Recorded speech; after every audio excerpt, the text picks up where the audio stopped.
Да. На полския панер беше там. Да, там е скарали. Това на корвет мотора да пеше.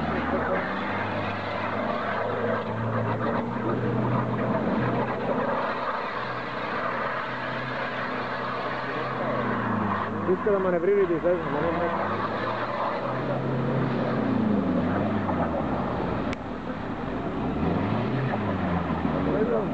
Милна бабница. Не знам да си бафи.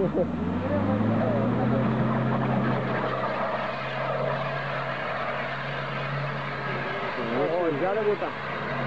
Изяде го там.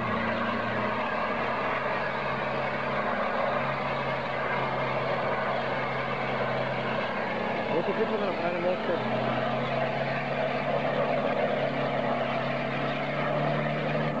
Нищо не правим да трябва да свали го навигатор, ето тук горе да мине добре. Просто това тук ще стана.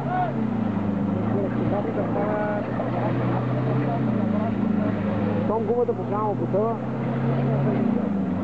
Он е бус направихте ли го? Он е скримати, какво правите там с чурката? Какво да беля ли? Да. Да го не. Направихте ли го? Да. Но там ще отвънката бележки там. Не, защото нали, колко мине там пробивате дупки и нещо да... Пробивах с Маркел, пробивах. Да. 2,5 бе? Колко ми изчети дизел бе? 2,5. Това в малко ще изпочна направи. Този двигател е пръст. Да. Този двигател бързо пусти. Да, да, коня, аз бех хотел за работа, ама ми пропадна работата. Там и ми стана така.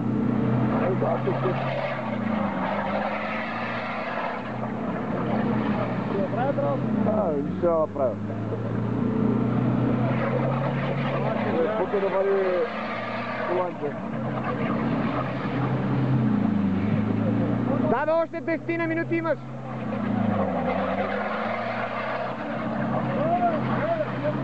Не може той, бе, това е чужда асистенция, бе. Навигатора трябва, бе, чужда асистенция ти е, бе. Не ще надраскаш боята, бе. Гледай боята с въжето си, бе. Да ти знаси въжето, бе, човек. Гледай през прозората ги. Но това въже не е за това нещо, бе.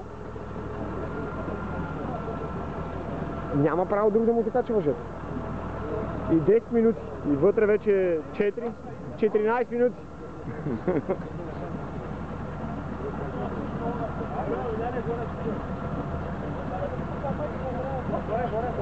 Тук май най-интересно.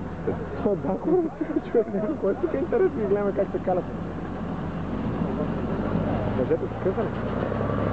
Няма и стара добра.